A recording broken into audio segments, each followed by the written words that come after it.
10th class के छठे अध्याय त्रिभुज से संबंधित हम प्रमेय को हल कर रहे हैं। 6.3 से संबंधित हमारी प्रमेय चल रही है। अब तक हमने पहली और दूसरी, तीसरी, चौथी यानी कि दूसरी प्रश्नावली से संबंधित दो प्रमेय और तीसरी से संबंधित भी दो प्रमेय को हल कर लिया है। तीसरी प्रश्नावली से संबंधित हमारी ये अंतिम प्रमेय है, प्रमेय नंबर 5। इस प्रमेय में हम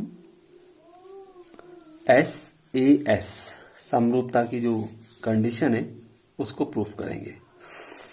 कह रहा है यदि दो त्रिभुजों में संगत भुजाओं का एक युग्म समानुपातिक हो और उन भुजा युग्मों द्वारा अंतरित कोण बराबर हो तो वह त्रिभुज समरूप होते हैं।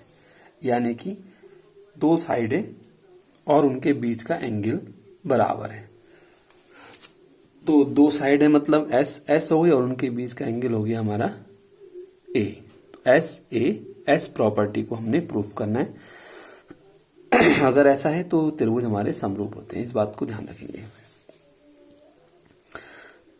तो जैसे इसने हमसे कहा है ABC और DEF, ABC और DEF दो समरूप दो त्रिभुज हैं जिनमें हमने मान लिया AB रेशो DE बराबर AC रेशो DF तथा एंगल A बराबर एंगल D। ऐसा है तो हमने सिद्ध करना है ABC और DEF दोनों हमारे समरूप त्रिभुज हैं। यानी कि दो साइड हैं और उनके बीच का एंगल A और D। तो सबसे पहले हमने रचना की, जैसे हम प्रीवियस क्वेश्चनों में भी हमने जो प्रमेय थी तीसरी और चौथी में भी रचना की थी। हमने ABC की भुजाओं AB तथा AC में से AP तथा AQ रेखाखंड इस प्रकार काटे कि AP जो है वो DE के बराबर हो और AQ हमारा DF के बराबर हो और रेखाखंड PQ को खींचा। बिल्कुल सेम रचना हमारी प्रमेय नंबर 3 की तरह ही है। 4 में तो थोड़ा सा चेंज था, लेकिन आकृति जो हमारी सेम है तीनों में, तीसरी, चौथी और पांचवी में। तो दो ये हमारी रचना से आ गया। उत्पत्ति में हमने लिया ट्राइंगल APQ और DEF को लिया। हम जानते हैं AP बराबर DE है, कोण A बराबर कोण D है और AQ बराबर DF है। यहां पर DF आ जाएगा। AP बराबर DE है रचना से, कोण A बराबर D ये हमें दिया हुआ है, AQ बराबर DF ये हमारा रचना से आया है।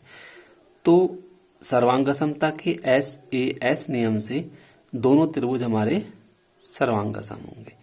चूंकि त्रिभुज सर्वांग सम है इसलिए CPCT से जो एंगल APQ है वो DEF के बराबर होगा और AQP बराबर होगा DFE के। ये दोनों प्रॉपर्टीज हमारे CPCT से आई हैं।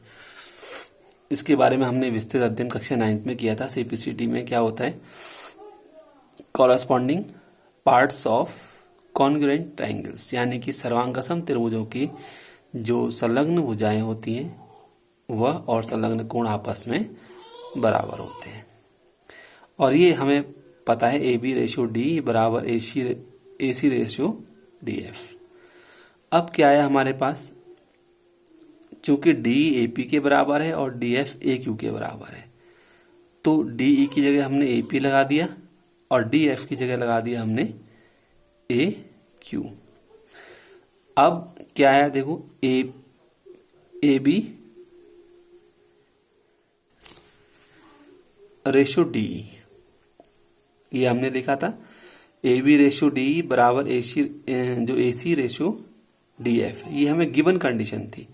और ये हमें यहां से, चूंकि हमें पता है कि जो डी की वैल्यू है वो AP के बराबर है और DF की वैल्यू जो है वो AQ के बराबर है, तो ये हमने रेशियो यहाँ पर लगा दी। यानी कि हमारे पास क्या आया, AB बट्टे AP बराबर AC बट्टे AQ।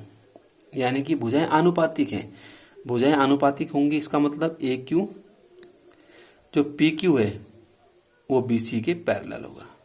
अगर PQ BC के पैरेलल है तो कोण B का मान कोण P यानी कि APQ के बराबर होगा और कोण C का मान कोण AQ P के बराबर होगा, क्योंकि ये दोनों हमारे संगत कोण हैं। अब क्या है हमारे पास, कोण B बराबर है DEF के, कोण C बराबर है DFE के। ये हमने अभी ऊपर प्रूफ कर दिया है। अतः कोण B और कोण B ये दोनों हमारे पास आपस में किसके बराबर आ गए, कोण B बराबर आ गया कोण E के, कोण C बराबर आ गया कोण F के और कोण A बराबर आ गया कोण D के। यानी कि समरूपता की हमारी कौन सी कंडीशन लग गई है, A A A। अतः हम ये कह सकते हैं कि त्रिभुज ABC और DEF समरूप होंगे। चूंकि संगत कोण आपस में बराबर आ गए और संगत कोण बराबर होंगे तो इसका मतलब है कि दोनों त्रिभुज हमारे समरूप हैं। एक बात ध्यान रखेंगे, B की वैल्यू APQ के बराबर है और C की वैल्यू हमारी AQP के बराबर है। चूंकि PQ और BC पैरेलल है तो ये हमारे संगत कोण होंगे। अब जो एंगल B है वो एंगल DEF के बराबर आ गया, ये एंगल इसके बराबर है और एंगल C DFE के बराबर है। तो यहां से हमने इस कंडीशन को निकाल लिया है कि B जो है DEF को हम E लिख सकते हैं, तो एंगल BE के बराबर है और DFE को हम एंगल F लिख सकते हैं, तो C बराबर F है और A और D हमें पहले से ही बराबर दिए हुए थे। तो A प्रॉपर्टी से दोनों त्रिभुज हमारे ये समरूप सिद्ध हो जाएंगे। इस तरीके से हमारी जो तीसरी प्रश्नावली है उससे संबंधित तीनों प्रमेय हमारी समाप्त हो चुकी हैं। शुरू की दो प्रमेय थेल्स प्रमेय और उसका विलोम प्रश्नावली 2 से संबंधित थे, 6.2 से, और 6.3 से संबंधित ये हमारी तीनों प्रमेय हो चुकी हैं।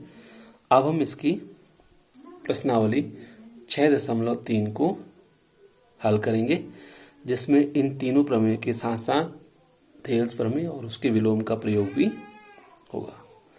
कुल हमारी इस अध्याय में 10 प्रमेय हैं, तो 5 हमारी अब तक टोटल हो चुकी है। नेक्स्ट वीडियो में हम इसकी आगे की जो प्रमेय है उनको हल करेंगे।